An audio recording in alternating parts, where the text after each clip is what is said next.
Welcome to episode 6 of the Tertius Times. Today, this article here is Sinification of Religions in China, Roots, Functions, and Dysfunctions from News in Asia of August 17th, 2021. As we learned last week, China is apparently planning to impose Mandarin to the detriment of minority languages. Now we learn that China is furthering its minority cultural genocides by forcing religions, particularly Islam and Christianity, into a Chinese mold or Sinification, disregarding various traditions and theologies that would go against such a move. Apparently, as the article states, religious faith has been gaining in popularity among the Chinese, so Sinification is an implicit admission by the Chinese Communist Party of such. So much so that governments, according to the article, and not just the one in China, have begun to view religions with international connections, Christianity and Islam, with suspicion. In China, however, the indigenization of religion is not coming from the people, as is naturally done when foreign cultural baggage is wedded to a foreign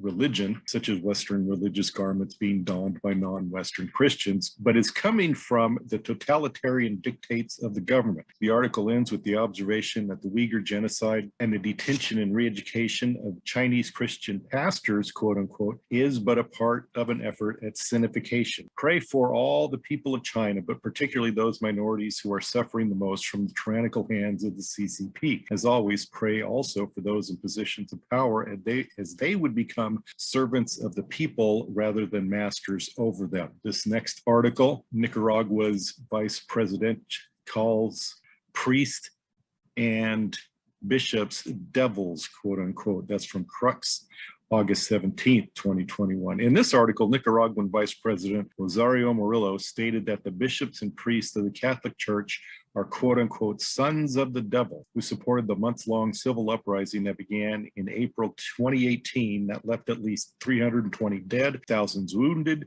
tens of thousands exiled, and deepened the political, social, and economic crises in the Central American country. However, quote, the vice president was cherry-picking incidents from the troubled months of 2018 when Catholic churches opened their doors to care for the civilians wounded during the protests who were refused treatment in public hospitals. Cathedrals also opened their doors as refuge to thousands who were facing tanks deployed by the government to quiet down the protests, quote unquote. Interestingly, President Daniel Ortega has served in that office for a combined total of 25 years, from 1979 to 1990, and from 2007 to the present. He lost elections between 1990 and 2007, but managed to, as he promised, continue, quote unquote, ruling from below. When he finally regained office in 2007, he immediately set about centralizing all the power into the presidency. Elections since then had been accused of being corrupt. Ortega allowed no outside election observers in later elections. So pray for the people of Nicaragua, the church in Nicaragua, and even for its current leaders, that they may focus their efforts on truly benefiting the people as opposed to continuing to benefit themselves. This third article is Aceh Christians face uphill battle for right to worship. That's from UCA News from August 13th, 2021. Here is an article that reports on religious minority rights in one of Indonesia's strictest Islamic majority regions. In Aceh, a semi-autonomous region in the northern tip of Sumatra, the article states, quote, Christians are under constant pressure, unquote. One such pressure is the inability of Christians to fully practice their faith. In most areas, there is no room to practice it. Churches are being demolished as a result of a desire to, quote, maintain Aceh's Islamic identity with few or zero Christian symbols, unquote. One of the most absurd abuses is that Christians may live in Aceh, quote unquote, provided, as the article declares, quote, they do not practice their faith, obviously. Pray for Indonesians, for all those who live in Aceh, its rulers and government, and pray particularly that the Christians who live there are strengthened, as well as soon being able to worship and live openly as Christians. This final article is about Sharia law around the world. It's from France 24, from August 20th, 2021. This article is the perfect segue into our continuing interview with Aryan and Ahmad, who will discuss today their views on this very subject, Sharia law. It lists some of the most violent perpetrators of Sharia law by country. The article first defines Sharia law as a, quote, system of religious law drawn from the Quran and the Hadith, the words or actions of the Prophet Muhammad, unquote. However, there is a great deal of controversy in its practical application. The article states that Sharia law's practice, quote, has been a subject of dispute and it remains highly contested, unquote. Some of the most strict enforcers of it include Saudi Arabia, Iran, Brunei, Indonesia, particularly as we saw in the Aceh province, Sudan, Pakistan, Nigeria, Qatar, ISIS, and now, unfortunately, Afghanistan. As we will hear in the interview, however, many Muslims hold to a more personal obligation of following Sharia law rather than having it imposed upon them by the government or any other higher political office. Thanks for listening to these news reports, and now to the interview. Welcome back. This is the continuing interview with our Afghani friends, Aryan and Ahmad. We're going to be discussing briefly in our 5-minute section some of their experiences with Sharia law. I'm going to start off with my own personal experience. In 1987, August of 1987, I was assigned to a unit in Erzurum, Turkey. I was in the army. What I saw in terms of Sharia law in Turkey at that time, it's a secular democracy, even though it's mostly Muslim country, very European-like. In Istanbul, now I was again stationed in the far eastern part, which was more traditional, but there was a big university there as well.